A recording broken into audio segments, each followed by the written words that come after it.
السلام علیکم ورحمۃ اللہ وبرکاتہ۔ الحمد للہ رب العالمین،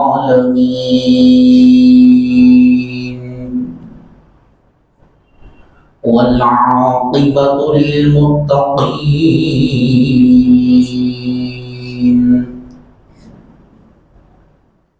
والصلاة والسلام على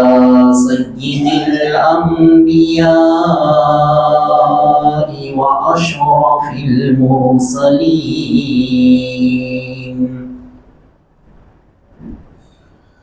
وعلى آله وأصحابه الطيبين الطاهرين۔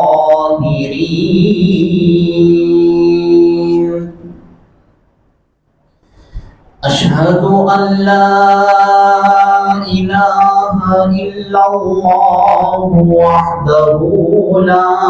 شريك له، وأشهد أن سيدنا ونبينا ومولانا محمدا عبده ورسوله، صلى الله عليه وعلى آله وأصحابه وأزواجه وذرياته وعلماء ملته وأوليائه أجمعين، أما بعد، فأعوذ بالله من الشيطان الرجيم، بسم الله الرحمن الرحيم،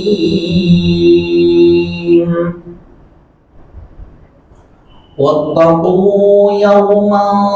ترجعون فيه إلى الله، صدق الله مولانا العظيم، وقال تعالى في شان حبيبه: إن الله وملائكته يصلون على النبي، يا أيها الذين آمنوا صلوا عليه وسلموا تسليما، اللهم صل على سيدنا وشفينا ونبينا ومولانا محمد وعلى آله وصحبه أفضل صلواتك وعدد معلوماتك، وبارك وسلم صلاة وسلاما عليك يا حبيبي يا رسول الله، صلی اللہ تعالی علیہ وسلم۔ معزز سامعین اکرام، محترم بزرگوں اور عزیز دوستو، اللہ تبارک و تعالیٰ کا فضل احسان ہے، اس نے ہم گنہگاروں کو کالی کملی والے آقا حضور رحمت للعالمین شفیع المذنبین ارواحنا فدا مصطفیٰ صلی اللہ علیہ وسلم کا امتی بنایا۔ کرم ہے حق تعالیٰ کا، اس نے ہم گنہگاروں کو احکامات خداوندی کے تحت زندگی بسر کرنے کے لیے قرآن اور احادیث فقہ سے مالا مال فرمایا، اور آج عید المومنین جمعہ کے مبارک موقع پر ہم گنہگاروں کو اسی کے گھر میں، اسی کی بارگاہ میں سجدہ ریز ہونے کا موقع عطا فرما رہا ہے۔ معزز سامعین کرام، خطبہ مسنونہ کے بعد جس آیت مبارکہ کی میں نے مختصر سے حصے کی تلاوت کا شرف حاصل کیا، اللہ جل جلالہ و عم نوالہ کلام ربانی کی اس آیت مقدسہ کے مختصر سے حصے میں ارشاد فرما رہا ہے: اس دن سے ڈرو ترجعون فیہ الی اللہ، جس دن تم اس کی بارگاہ کی طرف لوٹائے جائیں گے۔ یعنی خالق کائنات آیت شریفہ میں اس منزل کی طرف اشارہ کرتے ہوئے صاف طور پر بیان کر رہا ہے کہ اے بندو، اللہ تعالی سے ڈرو، اور وہ دن خاص طور پر کون سا ہے؟ اس دن سے ڈرو۔ اللہ سے ڈرنا تو ہر آن ہر گھڑی بندوں پر ہے ہی، لیکن ڈرنے کے اندر تمام چیزیں آ گئی۔ اتقوا اللہ، اللہ تعالیٰ سے ڈرو۔ تو اب انسان رات کے اندھیرے میں ہو، دن کے اجالے میں ہو، صبح و شام، ہر آن ہر گھڑی ایک بندہ مومن اللہ تعالیٰ سے ڈرنا ہے، چاہے ہم ہو یا آپ ہو یا کوئی بھی ہو۔ اب اللہ سے جب ڈرنے کی بات آئی تو خاص طور پر اللہ تبارک و تعالیٰ ایک پہلو کو، یعنی ان باتوں کی طرف اشارہ کر رہا ہے کہ جب انسان دنیا کے اندر آیا تو لوٹ کر جانا ہے انسان کو۔ اب جس کی طرف لوٹ کر جانا ہے اس دن سے ڈرو، اللہ تبارک و تعالیٰ خاص طور پر بیان فرما رہا ہے۔ کیوں؟ وجہ کیا ہے؟ وہ منزلیں ایسی منزلیں ہیں جس کے تعلق سے انسان دنیا کے اندر نہیں ڈرے گا تو وہاں جا کر ڈرنے سے کوئی فائدہ حاصل نہیں ہوگا، سوائے گناہ کے، سوائے عذابات کے کوئی فائدہ وہاں پر اسے حاصل نہیں ہوگا۔ ایک دو بار نہیں، ہزاروں مرتبہ وہاں جا کر اپنے سر کو پٹک پٹک کر بھی توبہ کرے گا، استغفار کرے گا۔ اس کا توبہ کرنا، اس کا استغفار کرنا، اس کا سر کا پٹکنا، اس کا گریہ وزاری کرنا، اس کا آنسو بہانا کوئی فائدہ نہیں ہوگا۔ وہ منزلیں ایسی منزلیں ہیں، اسی لیے اللہ تبارک و تعالیٰ بندوں پر نہایت مہربان ہے، رحم فرمانے والا ہے۔ وہ پروردگار جو نہایت بندوں پر رحم فرمانے والا پروردگار عالم ہے، اپنے بندوں کو وہ وقت آنے سے پہلے اس کے تعلق سے ڈر، اس کا خوف اور اس کی طرف جاتے وقت اس کی تمام تیاریوں کو تم کر لو، یہ تمہارے لیے کامیابی اور کامرانی تمہارے نصیب میں ہوگی۔ تو اب وہ دن کون سا ہے؟ تو خالق کائنات ارشاد فرما رہا ہے جب بندوں کو لوٹ کر پھر وہیں پر جانا ہے۔ ہمارا جو پرماننٹ ٹھکانہ ہے، یہ دنیا کیا ہے؟ ٹیمپروری ہے، کہ ہم آئے اللہ تبارک و تعالیٰ کی طرف سے، پھر ہم کو جہاں سے آئے وہاں پر لوٹ کر چلے جانا ہے۔ یہ امتحان گاہ ہے ایک مسافر کے لیے، سفر کرنے والے کے لیے، کہ جب وہ سفر کرتا ہے تو جتنا وقت سفر کا اتنا گزرتا ہے، صرف اتنی سی مہلت اس دنیا کے اندر ہے کہ بندہ آیا، آنے کے بعد اب پھر وہاں پر وہ چلے جانا ہے۔ اب تو جس منزل کی طرف جانا ہے، جس منزل سے کی طرف اللہ تبارک و تعالیٰ وہ منزلوں کو یاد دلا کر اس سے ڈرنے کا، اس سے خوف کھانے کا، اس کی تیاری کرنے کا جو ہم کو حکم دے رہا ہے، تو وہ منزل آخر ہے کیا؟ وہ منزلوں میں کیا کیا ہوتا ہے؟ وہ منزلوں میں بندہ جانے کے بعد کیسے کیسے مراحل کو وہ طے کرنا پڑتا ہے۔ مختصر انداز میں چند باتیں آپ حضرات کے گوشے گزار کروں گا۔ ایک مرتبہ نبی اور آل نبی پر بآواز بلند درود پاک پڑھ لیجیے، اللہم صلی علی سیدنا و شفیعنا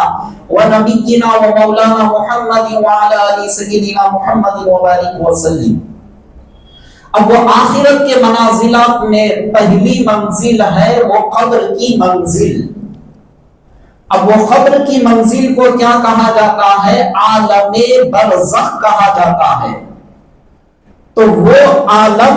جس عالم کو عالم برزخ کہا جاتا ہے، وہ ایسی منزل ہے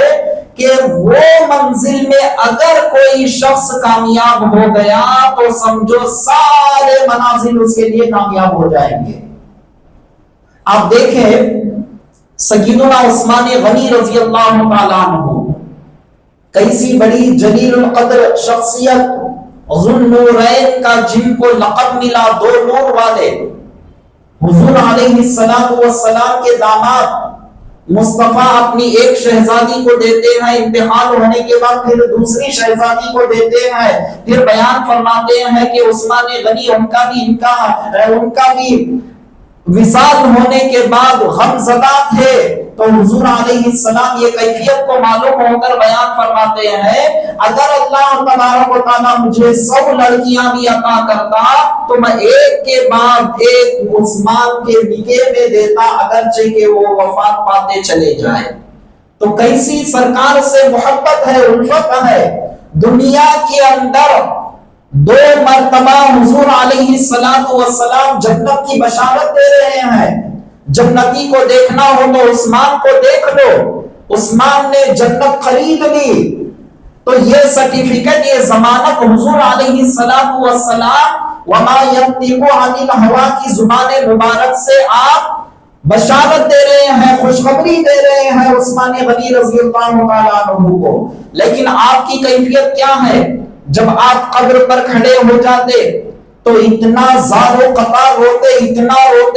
روتے، آپ کی مبارک داڑھی آنسوؤں سے بھیگ جاتی، آنسوؤں کے خطرات ٹپکنے لگتے۔ صحابہ کرام رضوان اللہ تعالی علیہم اجمعین عرض کرتے ہیں، اے عثمان، آپ تو زہد و تقوی والے ہیں، حضور علیہ السلام کے داماد ہیں، 2 مرتبہ جنت کی بشارت آپ کو دی گئی ہے، اتنی ساری ڈھیر ساری خوشخبریاں آپ کے لیے ہیں، لیکن آپ جب قبر پر کھڑے ہوتے ہیں تو اس قدر کیوں روتے ہیں؟ وجہ کیا ہے؟ تو آپ بیان فرماتے ہیں، قبر ایک ایسی منزل ہے، جو بندہ اس منزل میں کامیاب ہو گیا سمجھو آخرت کے تمام منازلات میں وہ کامیاب ہو جائے گا، اور جو بندہ اس منزل کے اندر ناکام رہے گا آخرت کے تمام منازل میں وہ ناکام رہے گا۔ تو یہ قبر کی منزل ایسی منزل ہے جو اس میں کامیاب ہو گیا تو سو کامیاب ہو گیا۔ تو اسی لیے عثمان غنی رضی اللہ تعالیٰ عنہ یہ سبق دے رہے ہیں، یہ درس دے رہے ہیں، اتنا سب کچھ مجھے ملنے کے باوجود بھی میں قبر کی منزل کو یاد کرتا ہوں تو میرے آنکھوں سے آنسو نکل جاتے ہیں۔ اے بندو، تم کو جب یہ بشارتیں حضور علیہ السلام نام لے کر تمہیں جس طرح سے مجھے بشارتیں ملی ہیں تم کو تو نہیں ملی، تم کو کتنا ڈرنا چاہیے، تم کو کتنا خوفزدہ ہونا چاہیے، تم تمام کو رب کی طرف کتنا رجوع ہونا چاہیے، اس کی طرف رجوع ہو جاؤ، قبر کی منزل کی تیاری کر لو۔ قبر ایک ایسا ٹھکانہ ہے، وہاں تم کامیاب تو ہمیشہ کے لیے تم کامیاب۔ یہ سبق دے رہے ہیں، یہ درس دے رہے ہیں آپ کی زندگی مبارکہ سے۔ عزیزان محترم، عالم برزخ ایک ایسا مقام، ایک ایسی جگہ ہے عزیزان محترم، جب انسان چلا جاتا ہے جانے کے بعد پھر دوبارہ دنیا کے اندر لوٹ کر نہیں آنے والا۔ دوسرا جنم، تیسرا جنم، 7 جنم، یہ جو غیروں کے عقیدے ہیں، اسلام کے اندر ایسا کوئی عقیدہ نہیں ہے۔ ایسا عقیدہ رکھنے والا قرآن اور حدیث کے خلاف عقیدہ رکھ رہا ہے۔ ایمان، قرآن اور حدیث یہی ہم کو بیان کر رہے ہیں، دنیا میں ایک مرتبہ انسان آیا چلا گیا پھر دوبارہ لوٹ کر آنے والا نہیں ہے، ہمیشہ ہمیشہ کے لیے وہ چلا جائے گا۔ سرکار دو عالم صلی اللہ علیہ وسلم اسی لیے ہم کو بیان فرما رہے ہیں کہ تم موت کو کثرت کے ساتھ یاد کرو۔ وہ منزل ایسی منزل ہے روایتوں میں آتا ہے اما عائشہ صدیقہ رضی اللہ تعالی عنہا اپنی کیفیت کو حضور علیہ السلام کے سامنے عرض کر رہی ہے، یا رسول اللہ علیہ الصلوۃ والسلام، جب سے آپ کی زبان مبارک سے ہم نے قبر کی منزل کی کیفیت کو سنا، منکر نکیر قبر میں آئیں گے، سوال و جواب کریں گے، وہ کیفیت کو ہم نے سنا، اور قبر ہر ایک شخص کو دبائے گی، چاہے وہ ایمان والے ہو یا غیر ایمان والے ہو۔ یہ سننے کے بعد دنیا کی کوئی چیز پر مجھے لذت نہیں آتی، کوئی چیز پر مجھے دل نہیں چاہتا، اور کسی بھی چیز کی طرف میرا دل مائل نہیں ہوتا، کوئی چیز کی طرف میرا دل نہیں لگتا۔ حضور علیہ الصلوۃ والسلام بیان فرماتے ہیں، اے عائشہ، یہ ہر ایک کے لیے نہیں ہے، ایمان والوں کا جو سیکشن ہے بالکل اسپیشل اللہ تبارک و تعالیٰ ان کو رکھ دیا۔ ان کے لیے کیا ہوگا؟ حضور علیہ السلام مثال دے کر سمجھا رہے ہیں، منکر نکیر جب قبر میں آئیں گے، آنے کے بعد ان سے سوال و جواب کریں گے، جب ان سے سوال و جواب کریں گے تو ان کی آواز ایمان والوں کو ایسا لگے گی جیسا کہ آنکھ میں عصمت سرما لگایا گیا ہے۔ سرما ہر طرح کا ہوتا ہے، لیکن حدیث پاک میں عصمت سرمے کا ذکر کیا گیا، تو یہ عصمت جو سرما ہوتا ہے یہ آنکھ میں لگانا حضور علیہ السلام کی سنت ہے۔ سرکار دو عالم صلی اللہ علیہ وسلم بیان فرماتے ہیں، اور وہ سرما ایسا ہوتا ہے آنکھ میں جانے کے بعد آنکھ کو تکلیف بھی نہیں پہنچاتا، آنکھ کو ٹھنڈک پہنچاتا ہے۔ بعض سرمے ایسے ہوتے ہیں آپ جانتے ہیں جیسا ہی لگاتے ہی آنکھ سے پانی نکل جاتا ہے، تکلیف ہوتی ہے، آنکھ لال ہو جاتے ہیں، تو نام لے کر سرمے کا حضور علیہ السلام بیان فرما رہے ہیں، جیسے آنکھ میں عصمت سرما لگایا جاتا ہے، ان کی آواز بھی ایمان والوں کو ایسا ہی محسوس ہوتی ہے۔ پھر اس کے بعد اما عائشہ صدیقہ رضی اللہ تعالیٰ عنہ کیا بیان فرما رہی ہے کہ جو خبر دبائے گی اس کی کیا کیفیت ہے؟ ایمان والوں کو بھی خبر دباتی ہے۔ آپ یہ مت سمجھے کہ ایمان والوں کو خبر نہیں دبائے گی، ایمان والوں کو بھی دباتی ہے، کافروں کو بھی دباتی ہے، لیکن دونوں میں فرق کیا ہے؟ حضور علیہ السلام بیان فرماتے ہیں ان کا معاملہ بڑا نرالا ہے۔ ایمان والوں کا، ایمان والوں کا جو معاملہ ہے، سرکار ارشاد فرما رہے ہیں، اے عائشہ سنو کہ قبر جو ایمان والوں کو دباتی ہے تو ان کا دبانا غضب کی طرح نہیں ہوگا، جیسا مثال دے کر بیان فرما رہے ہیں، ایک ماں اپنے لختے جگر کو، نور نظر کو، شیرخوار بچے کو محبت سے جیسا باہوں میں لے کر دباتی ہے، قبر بھی ان بندوں کو اسی طرح سے وہ دباتی ہے۔ پھر اس کے بعد اور ایک مثال دے رہے ہیں، جس طرح سے انسان کو سر کا درد آنے کے بعد انسان کے سر کو دبایا جاتا ہے تاکہ درد دور ہو جائے، تکلیف سے راحت ملے، انسان خود اپنے سر کو دباتا ہے یا کسی سے دبانے لگاتا ہے، تو اسی طرح سے وہ کیفیت ہوگی جب ایمان والا قبر میں جائے گا تو قبروں سے ایسے اپنے آغوش میں لے گی جیسا کہ ایک ماں اپنے بچے کو محبت کے ساتھ آغوش میں لے رہی ہے، تو قبر اس بندے کو ایسا دبائے گی گویا کہ اس کے سر کا درد، جیسا حضور مثال دے کر سمجھا رہے ہیں، سر درد والے کو جیسا اللہ تبارک جیسا بندے اس کے سر کو دباتے ہیں تکلیف کو دور ہونے کے لیے، ایسے ہی وہ قبر ایمان والے بندوں کو اسی طرح سے وہ دباتی ہے۔ ایمان والوں کے دبانے میں کافروں کے دبانے میں بہت بڑا فرق ہے۔ اکثر لوگ، معذرت کے ساتھ میں یہ کہتا ہوں، ایسے احادیث کو پڑھ کر، ہے باقاعدہ روایتوں میں ہے، احادیث کے اندر ہے ایمان والوں کو بھی قبر دباتی ہے، لیکن اس کے آگے بھی ریسرچ کریں گے تو پتا چلے گا خالی عوام الناس کو اس طرح سے سنا کر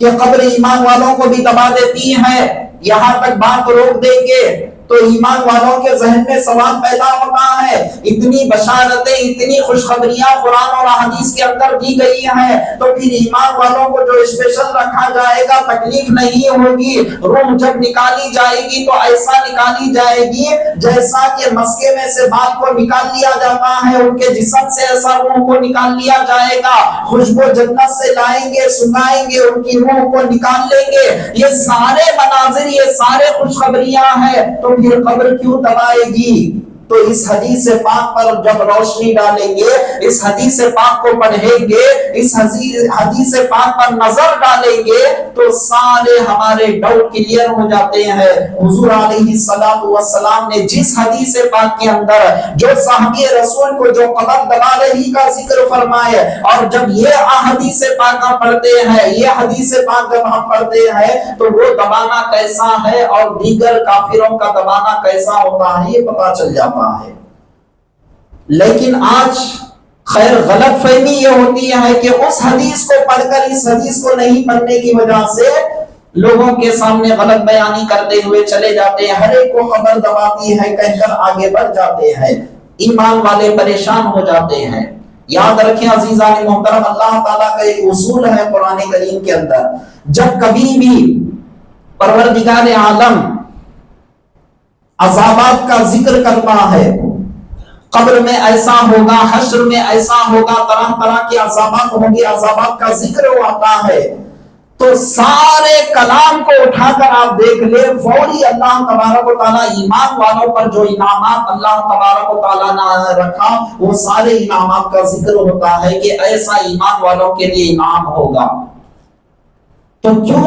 عذابات ختم تو چاپٹر ختم، پھر دوسری ٹاپک اللہ تبارک و تعالیٰ بیان کر سکتا تھا، لیکن پروردگار عالم کو معلوم ہے میرے ایمان والے بندے ایسے ہیں کہ جو عذابات کو سننے کے بعد ان کے جسم کانپ جائیں گے، ان کی روح کانپ جائے گی، تو ایسے ہی فوری اللہ تبارک و تعالیٰ اس کے انعامات کا ذکر کر کے ایمان والوں کو تسلی دیتا ہے کہ دیکھو یہ نافرمانوں کے لیے تھا، تم تو میرے فرما بردار بندے ہو، تمہارے لیے تو میرے ایسے انعامات رکھے ہوئے ہیں۔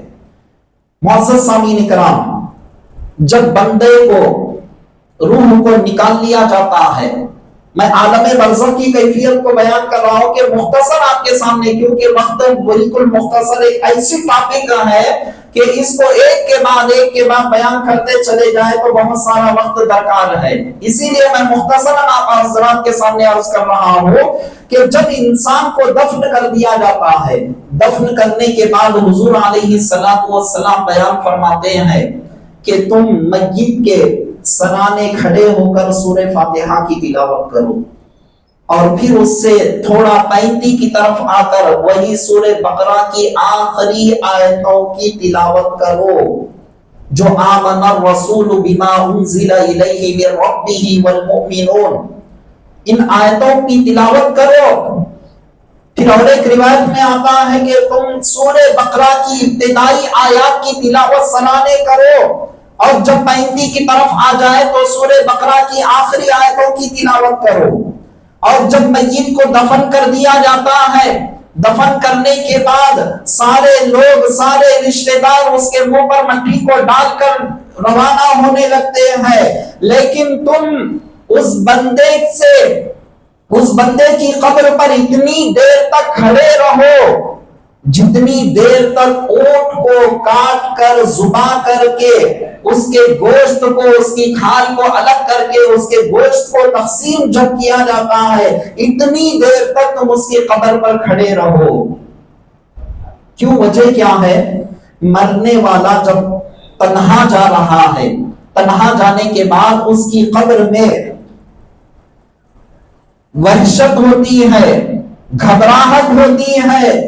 اکیلے اس کو چھوڑ کر سب لوٹ جاتے ہیں، تو ایسے وقت پر جب کوئی بندہ قبر پر کھڑے ہو کر اتنی دیر اللہ کا کلام پڑھے گا، اب اندازہ لگا لے عزیزان محترم، ایک اونٹ کو ذبح کر کے اس کے گوشت کو الگ الگ کر کے تقسیم کیا جاتا ہے تو کتنی دیر لگے گی؟ ماہر قصاب اگر ہے تو سمجھو 1 گھنٹہ 1.5 گھنٹہ اس کے اندر تمام چیزیں ہو جاتی ہیں، تو 1.5 گھنٹے تک تم قبر پر کھڑے رہ کر اللہ کے کلام کو پڑھو، تمہارا اوپر سے پننا اندر قبر میں رہنے والے کے لیے سکون و اطمینان اس بندے کو نصیب ہوتا ہے. گھبراہٹ دور ہو جاتی ہے. گھبراہٹ جب دور ہو جاتی ہے اب اس کے بعد دعائیں وغیرہ کر کر جیسا ہی روانہ ہو جاتے ہیں. فرشتے آ کر جب سوال کرتے ہیں, آپ اچھی طرح جانتے ہیں تینوں سوالات ہوتے ہیں. بخاری کے اندر تو صرف ایک سوال کا ذکر کیا گیا. القرض جب تینوں سوالات متعدد احادیث کے اندر جو ذکر کیا گیا, من ربو کا, تیرا رب کون ہے؟ بندہ کہے کہ ربی اللہ, میرا پروردگار میرا رب ہے. ما دینوں کا, تیرا دین کیا ہے؟ تو بندہ جب اٹھایا جائے گا اس کے اندر روح کو ڈالا جائے گا, دوسرا سوال کیا جائے گا تو دوسرے سوال کا جواب اگر وہ یہ دے دے دینی الاسلام, میرا دین تو اسلام ہے, پھر حضور علیہ السلام کے وہ نورانی جلووں کو دکھاتے ہوئے, ذات مبارکہ کو پیش کرتے ہوئے فرشتے پوچھیں گے ما کنت تقول فی حق ھذا الرجل, کہ یہ بندے مومن تو اس کے اندر روح کو ڈال کر پوچھا جائے گا اس شخصیت کے تعلق سے دنیا کے اندر تو کیا کہا کرتا تھا. حضور علیہ السلام کو دکھا کر پوچھا جائے گا. اب وہ بندہ صحیح العقیدہ ہے, حضور علیہ السلام کی نورانیت سے لے کر آپ کے تمام کمالات فضائل و کمالات کو مانتا تھا. لا الہ الا اللہ محمد رسول اللہ دل و جان سے اقرار کرتا تھا, زبان سے پڑھتا تھا, دل سے اقرار کرتا تھا, اور ایمان پر استقامت کے ساتھ تھا, ایمان پر اس کا خاتمہ ہوا. حضور علیہ السلام کے جلووں کو دیکھ کر وہ جواب دے گا کہ یہ تو ھذا محمد رسول اللہ صلی اللہ علیہ وسلم, ارے یہ تو وہی ہے جو آخر الزمان پیغمبر جن کا کلمہ پڑھ کر, جن کے گن گاتے ہوئے, جن کے نقش قدم پر چل کر میں آج قبر کے اندر آیا ہوں, یہی میرے آقا میرے مولا ہے, یہی اللہ کے آخری پیغمبر ہے, یہی محمد رسول اللہ صلی اللہ علیہ وسلم ہے کہے گا. تو تینوں سوالات کے جوابات جب ہو گئے اس کے بعد وہ فرشتے وہاں سے چلے جاتے ہیں. جانے کے بعد پھر ایک ایسا فرشتے کی شکل میں ایک ایسا شخص وہاں پر آ جاتا ہے جس کا جسم بالکل نورانی, جسم پر سفید لباس ہوگا اور ایسی خوشبو مہکتی ہوئی اس کو نظر آئے گی اس کے جسم سے. اور آنے کے بعد وہ صاحب قبر اس کو دیکھے گا اور دیکھ کر پوچھے گا تو اب تو فرشتے جا چکے ہیں, اب تم کون ہو, اب تم کیا پوچھنے آئے ہو؟ تو وہ خوشخبری دینے آتا ہے اور کہتا ہے کہ خوش ہو جاؤ, اللہ نے جو تم سے وعدہ کیا وہ وعدہ تمہارے لیے اب پورا ہو کر رہے گا. اور آخر تم کون ہو؟ تو وہ کہنے لگتا ہے کہ میں تمہارا نیک اعمال ہوں, تمہارے نیک اعمال ہوں. اللہ نے مجھے ایسا بنا کر تمہارے سامنے پیش کیا جو دنیا کے اندر تم نیک اعمال کرتے تھے, نمازیں پڑھتے تھے, ایمان کے اندر محنت کرتے تھے, ایمان میں زیادتی کرتے تھے, اعمال میں زیادتی کرتے تھے, اچھے اعمال کرتے تھے, برائیوں سے بچ جاتے تھے, میں تمہارا نیک اعمال ہوں. آ کر خوشخبری ان کو دی جاتی ہے. دینے کے بعد عزیزان محترم اللہ تبارک و تعالی جنت کی کھڑکی کو کھول دیتا ہے. غیب سے آواز آتی ہے نم کا نومت العروس, اے وہ شخص ایسا سو جا, ایسا سو جا جیسے پہلی رات کی دلہن سوتی ہے, اس طرح سے تو اس کے اندر سو جا, آرام کر. جنت کی کھڑکی کو کھول دیا جاتا ہے, وہاں سے ٹھنڈی ٹھنڈی ہوائیں اسے آنے لگتی ہیں, اور ٹھنڈی ٹھنڈی جب ہوائیں وہاں سے اس کو آنے لگتی ہیں جنت کا فرش اس کے لیے بچھا دیا جاتا ہے, اور جنت کی ایسی پاکیزہ خوشبو وہاں سے چھوڑی جاتی ہے, وہاں سے بھیجی جاتی ہے, اور اس بندے کے لیے وہ جنت کی خوشبو سونگھتا ہوا, وہاں کے نظاروں کو دیکھتا ہوا, وہ وہاں پر عیش و آرام کے ساتھ آرام کرنے لگتا ہے. اور اس بندے پر کرم ایسا ہوتا ہے عالم برزخ کی منزل پر، جوابات کو دے دیا۔ حضور علیہ السلام بیان فرماتے ہیں کہ جو تنگ قبر، جو ناپ کر جو ہم اس کے لیے وہاں پر اتار کر آئے تھے، جس کے لیے کروٹ بدلنا بھی جس کے لیے وہاں پر مشکل ہم کو نظر آ رہا تھا، وہ قبر 70 گز چوڑی ہو جائے گی، 70 گز لمبی ہو جائے گی، چاروں طرف سے 70 گز اس کی چوڑی ہو جائے گی، اور اس کے قبر کے اندر اللہ تبارک و تعالی روشنی کا انتظام فرما دیتا ہے، قبر روشن ہو جاتی ہے۔ یہ ایمان والوں کی کیفیت ہے۔ اور یہ روح جب نکل جاتی ہے، نکلنے کے بعد اللہ تبارک و تعالیٰ جب قبر میں اس کے اندر ڈالتا ہے، ڈالنے کے بعد جب اس کی روح کو سوال و جواب ہوتا ہے، ہونے کے بعد اب وہ روح اس کی آزاد ہو جاتی ہے۔ اب اس بندے کے اختیار میں ہے، آرام کرنا چاہے تو آرام کرے یا نہیں، کسی سے ملاقات کرنا چاہے تو بھی وہ ملاقات کر سکتا ہے۔ اس کے رشتہ دار جو بھی دنیا سے چلے گئے، مثال کے طور پر مرنے والے کے ماں باپ چلے گئے، انتقال ہو گیا، ان کے رشتہ دار چلے گئے، بھائی بہن یا جو بھی دنیا سے چلے گئے، جن سے چاہے وہ جا کر مل سکتے ہیں، اللہ تبارک و تعالیٰ وہ پاور ان کو عطا کر دیتا ہے۔ آپ کہیں گے، لوگوں کے ذہن میں یہ سوال پیدا ہوتا ہے، جس قبرستان کے اندر ان کو دفنایا گیا، اب وہی قبرستان کے اندر ان کے رشتہ داروں کو دفنانا چاہیے، اگر دور پر دفنا دیا جائے تو ان کے ذہن میں یہ خیال آتا ہے کہ مثال کے طور پر وہ وجے واڑے میں کسی قبرستان کے اندر ان کو دفن کر دیا گیا، رشتہ دار حیدرآباد میں رہتے ہیں، وہاں کے قبر میں اگر دفن کر دیا جائے تو لوگوں کے ذہن میں یہ سوال پیدا ہوتا ہے، بہت دور ہو گیا، اب یہ وہ ان سے ملاقات کرنا مشکل ہو جائے گا، بہت کافی دور سے دیکھیں گے، ان کے لیے مشکل ہو جائے گا، لہٰذا ایک ہی قبرستان کے اندر دفن کرو۔ یہ لوگوں کے نظریات ہیں، یہ ہمارے لیے نزدیک اور دور کا مسئلہ ہے عزیزان محترم، مرنے والوں کے لیے تمام چیزیں دور کا مسئلہ نہیں ہے، ساری حدوں کو اللہ تبارک و تعالی آسان کر دیتا ہے۔ ایک پنجرے سے جیسا پرندہ نکلتا ہے، نکلنے کے بعد جب آزاد ہوتا ہے، جیسا چاہے جدھر چاہے وہ اڑنے لگتا ہے، ایسے ہی ایمان والوں کی روح ہوتی ہے کہ جب اللہ تبارک و تعالیٰ ان کو یہ پاور، یہ اختیار دے دیتا ہے، وہ اپنے رشتہ داروں سے آپس میں ملتے ہیں، باتیں کرنے لگتے ہیں۔ اور کیا باتیں کرتے ہیں عزیزان محترم؟ وہ ان کے یہ بھی کیفیت پوچھتے ہیں، تم آتے وقت گھر میں کن کن کو چھوڑ کر آئے؟ اور جب ہم آتے وقت یہ کیفیت تھی، یہاں تک روایتوں میں آتا ہے اگر بلی بھی گھر میں ہو تو بلی کے تعلق سے بھی پوچھتے ہیں کہ بتاؤ وہ بلی کیسی ہے جب ہم آتے وقت گھر میں موجود تھی۔ تو یہ آپس میں باتیں کرنے لگتے ہیں،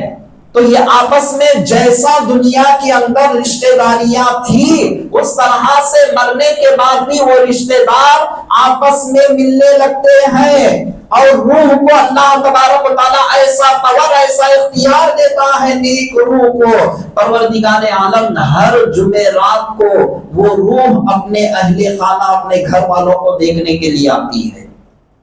اب اس پر بہت سارے لوگ اعتراض یہ بھی کرے، یہ روایت ضعیف ہے، لہذا ضعیف حدیث ہے، ایسا نہیں ہو سکتا۔ لیکن ایک میں قانون آپ کو بتا دیتا ہوں، علمی دنیا کے اندر علماء کے پاس قرآن اور حدیث کے اندر، اسلامی لا کے اندر ایک قانون ہے، ضعیف روایت اگر ہو تو عمل کے اعتبار سے جب اس کو لیا جاتا ہے تو وہ عمل کے اعتبار سے اس پر عمل کیا جا سکتا ہے، وہ ہر ایک کے پاس مسلم ہے کہ وہ قابل قبول ہے۔ آپ کو یہ بات سمجھ میں آئی تو ٹھیک ہے، نہیں تو بعد میں بھی آپ پوچھ کر معلومات کر لے سکتے ہیں، لیکن مختصر جواب یہی ہے، اگر ضعیف حدیث بھی ہو تو عمل اس پر جب کرنے کی بات آتی ہے تو کسی کے پاس اختلاف نہیں ہے کہ بالکل عمل کیا جا سکتا ہے۔ عقیدے کی جب بات آتی ہے تو یہ اصول کو دیکھا جاتا ہے، یہ حدیث کس درجے پر ہے، اس سے کیا حکم لیا جاتا ہے، کیا حکم نہیں لیا جاتا، یہ احکام میں اس کی پابندی ضروری ہوتی ہے، عمل میں پابندی ضروری نہیں ہوتی۔ تو یہ اصول ہے۔ تو الغرض جب روحیں آتی ہیں تو آنے کے بعد کیا دیکھتی ہے؟ اپنے گھر والوں کو دیکھتی ہے، جمعرات کا ذکر کیا گیا، آتی ہے دیکھتی ہے ہمارے لوگ ہم پر کیا ایصال ثواب کر رہے ہیں۔ اب ایمانداری سے بتائیں عزیزان محترم، کتنے ایسے ہمارے درمیان میں دنیا سے چلے گئے، اولاد ہے تو ان کو دیکھنا، ماں باپ سلامت ہے تو الحمدللہ ان کا تعبیر، ان کے سروں پر ان کا سایہ سلامت رہے۔ اگر کسی کے ماں باپ انتقال کر گئے تو اولاد کو سوچنا چاہیے میں اپنے والدین کے لیے کیا ایصال ثواب پہنچا رہا ہوں، کیا میں انہیں پیش کر رہا ہوں۔ روحیں آ کر دیکھتی ہیں، ارے یہ وہی خاندان ہے جس کو میں آباد کرنے کے لیے خون پسینہ ایک کر چکا تھا، دنیا کے اندر محنت مشقتیں سب کچھ کر چکا تھا، کہ آج یہی ہے مجھے ایصال ثواب تک نہیں کر رہے ہیں۔ کتنی تکلیف ہوگی عزیزان محترم۔ اسی لیے آپ دیکھیں گے جو پرانا زمانہ تھا اس دور کے اندر بڑے بڑے بڈیاں کیا کرتے تھے، ہر جمعرات کو فاتحہ دلاتے تھے۔ کیوں؟ وجہ کیا ہے؟ روحیں جب آتی ہیں تو ان کو ایصال ثواب نازل کریں، اس میں بھی حکمت پوشیدہ تھی عزیزان محترم۔ آج کہاں ہے؟ یہ سارے رسم و رواجوں کو ختم کیا۔ ایسے رسم و رواجوں کو ختم کرو جس سے شریعت کے اندر کوئی تعلق نہیں ہے۔ مثال کے طور پر چہارشنبے کا دن، عام لوگوں میں کیا رواج ہے کہ اگر اس دن کوئی کام کیا جائے تو 4 مرتبہ اس کو کرنا پڑتا ہے، تو یہ بالکل سراسر غلط ہے۔ یہ بڑے لوگوں سے آ رہا ہے، بڑے لوگوں سے آؤ یا پھر اور اوپر کے لوگوں سے آؤ، جو قرآن اور حدیث کے اندر خلاف ہے تو اس کو نکال دیا جائے گا۔ جو بعید والی چیز ہے، قرآن اور حدیث سے ملنے والی چیز ہے، ایسی چیزوں کو بھی نکال کر چھوڑ رہے ہیں۔ اب آپ غور کریں عزیزان محترم، ایمانداری سے اپنے آپ کو غور کریں۔ ہم اپنے بزرگوں کو ہر جمعرات جب آ کر وہ ہم کو دیکھ رہے ہیں کیسے انہیں تکلیف پہنچتی ہے، ہم انہیں کیا پیش کر رہے ہیں؟ قرآن پڑھنے آتا ہے تو پڑھو، نہیں پڑھنے آتا ہے تو کسی کے ذریعے پڑھا کر ان کو ایصال ثواب کراؤ۔ جو بھی بن پڑے ایصال ثواب، اللہ نے مال و دولت دیا ان کو خوب کرتے رہو، اور ان کے قبروں پر جاتے رہو۔ ان کے قبروں پر جب جائیں گے، ایصال ثواب کریں گے، صاحب قبر ان سے بہت خوش ہو جاتے ہیں۔ یہ عالم برزخ کی کچھ کیفیت میں آپ حضرات کے سامنے رکھا، اور بہت بڑی کیفیت ہے ایمان والوں کے لیے۔ اتنی خوشخبریاں ہیں وہیں پر، ایک فاسق کے لیے، فاجر کے لیے، گناہگار کے لیے وہاں پر ایسی اللہ تبارک و تعالیٰ کے عذابات ان کے لیے ہے۔ عزیزان محترم، مختصر میں آپ حضرات کے سامنے 2-3 منٹ میں آپ کے سامنے بات کو ختم کر دیتا ہوں۔ ایمان والوں کے لیے جب اتنی خوشخبریاں ہیں، وہ آپس میں ملتے ہیں، ملنے کے بعد اللہ تبارک و تعالیٰ ان کے جسم کو بھی صحیح سلامت رکھ دیتا ہے، ان کے کفن تک ان کا میلہ نہیں ہوتا۔ اللہ تبارک و تعالیٰ ایک ایمان والوں کے کفن کی بھی حفاظت کرتا ہے، ان کے جسم کی بھی حفاظت فرماتا ہے۔ آپ دیکھیں عزیزان محترم، آج کل تو ساری دنیا مٹھی میں ہے، یوٹیوب اٹھا کر آپ دیکھیں، ایک صحابی رسول جو جنگ میں شہید ہو گئے، روڈ چوڑا کرنے کے لیے جب کھودا جا رہا تھا تو صحابی رسول کی قبر مبارک سے جب کیا دیکھتے ہیں کہ چہرے مبارک نظر آنے لگا تو چہرہ بالکل تر و تازہ، کفن سلامت ہے، اور جو جنگ کی حالت میں وہ شہید ہو گئے ابھی بھی ان کے پیشانی مبارک سے خون بہتا ہوا نظر آ رہا ہے۔ تو اللہ تبارک و تعالیٰ نیکوکاروں کے جسم کو اور روح کو بھی صحیح سلامت رکھتا ہے۔ اب ذرا دوسرا پہلو دیکھیں، بہت سارے قبروں کو ہم دیکھتے ہیں، کھودنے کے بعد ہڈیاں نظر آتی ہیں، تو جو گناہگار ہوتے ہیں اللہ تبارک و تعالیٰ ان کا جسم بھی صحیح سلامت نہیں ہوتا۔ گناہگاروں کا جسم کیسا ہوتا ہے؟ جب 3 دن گزر جاتے ہیں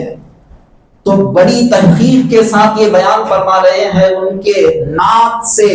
ناک کے سوراخوں سے، منہ سے، پیٹ کے اندر کا یاسین پورا باہر آ جاتا ہے۔ پھر اس کے بعد جب 5 دن ہوتے ہیں تو بھیجا پگھل کر ان کے کانوں سے باہر آنے لگتا ہے، اور پھر اس کے بعد 8 دن جب گزرنے لگتے ہیں اس کا پیٹ پھولتا ہوا، اس کا پیٹ آہستہ آہستہ پھٹنے لگتا ہے، اور اس کے اندر کلیجی وغیرہ جو بھی اس کے اندر کے پارٹس ہیں وہ خون میں بدل جاتے ہیں۔ اور ایسے قبر کے اندر اللہ تبارک و تعالیٰ نے کیڑوں کو رکھا ہے، وہ صرف اسی لیے پیدا کیے گئے ہیں انسان کے پیٹ کو تمام چیزوں کو وہ کھائے۔ آنکھ کی پتلیاں رفتہ رفتہ وہ باہر نکلنے لگتی ہے اور نکل کر وہ رفتہ رفتہ ختم ہو جاتی ہے۔ جو جسم پر گوشت پوست جس کے لیے ہم محنت کر رہے ہیں، یہ سارا کا سارا جسم مٹی میں ملنے لگتا ہے، اور سب جو چہرے پر ہم جس کو سنوارنے کے لیے تمام چیزوں کا استعمال کرتے ہیں، وہ تمام چیزیں کیا وہ چہرہ مرجھایا جاتا ہے، اس کا گوشت پوست سب ہڈیاں چھوڑ کر ساری چیزیں کیڑے کھانے لگتی ہے۔ یہ کیفیت 40 دن کے اندر مکمل طور پر اس طرح سے اس کی حالت ہو جاتی ہے۔ یہ گناہگاروں کے جسم کی حالت ہے۔ اب ہم کو فیصلہ کرنا ہے عزیزان محترم، ہمارے جسم کو کیسا بنانا ہے۔ خبر کی خوراک بنانا ہے، وہ کیڑوں کا پیٹ بھرنے والا بنانا ہے، یا ایسا جسم بنانا ہے جو قبر میں بھی صحیح سلامت رہے، اس کا فیصلہ مجھے اور آپ کو کرنے کی ضرورت ہے۔ اور یاد رکھے، جو اپنے جسم کو قبر میں میلا ہونے سے بچانا چاہتا ہے، وہ اس دنیا کے اندر اللہ اور اس کے رسول کے بتائے ہوئے طریقوں پر چلے گا، ایمان کی حالت سے دنیا سے جائے گا، قبر میں جائے گا تو فرشتے بھی اس کا استقبال کرتے ہیں، اور وہ قبر والے بھی اس کے لیے کوئی قبر میں اس کو کوئی تکلیف نہیں ہوتی، اور وہ بندہ جب تک زمین پر رہتا ہے زمین بھی اس کے لیے دعائیں کرتی ہے۔ آخری بات آپ کے سامنے رکھ دیتا ہوں، زمین 2 لوگوں پر بہت روتی ہے۔ ایک وہ جو عبادت گزار بندہ اگر دنیا سے چلا جائے، وہ حصہ جس حصے پر وہ اللہ کی عبادت کیا کرتا تھا، سجدے کیا کرتا تھا، تو وہ حصہ رونے لگتا ہے، مجھ پر یہ سجدہ کرنے والا جو دل میں طرف لے کر رب کی بارگاہ میں جھکنے والا آج یہ دنیا سے چلا گیا، وہ حصہ رونے لگتا ہے۔ اور اس شخص پر روتی ہے زمین جو دنیا میں رہ کر رب کی نافرمانی کرتے ہوئے رہتا ہے، تو زمین اس شخص پر بھی روتی ہے کہ مولا کیسا بندہ میرے پشت پر ہے، کیسا بندہ جو ایک فاسق ہے، فاجر ہے، رب کا نافرمان ہے، ایسا بندہ میرے پشت پر ہے، اسے مجھ سے نکال دے، اس کے بوجھ کو مجھ سے نکال دے۔ تو زمین رونے لگتی ہے۔ تو ہم کو دیکھنا چاہیے کہ ہم کس حالت میں زمین کو چھوڑنا چاہیے اور ہمارے جسم کو کیسا بنانا چاہیے۔ یہ عالم برزخ کی مختصر سی کیفیت آپ حضرات کے سامنے میں نے رکھا۔ رب کی بارگاہ میں دعا ہے کہ پروردگار عالم ہم تمام کو دنیاوی زندگی میں، اخروی زندگی میں کامیابی اور کامرانی نصیب فرما، ایمان پر ہمارا خاتمہ فرما، عالم برزخ کے تمام مشکلات کو ہم سے ٹال دے مولا، قبر کی حشر کے تمام منازلات میں تو ہم سب کو کامیابی اور کامرانی نصیب فرما۔ واسطہ سرکار دو عالم صلی اللہ علیہ وسلم کا، وصلی اللہ تعالی وسلم علی خیر خلقی سیدنا محمد وعلی آلہ واصحابہ اجمعین، والحمد للہ رب العالمین۔ وما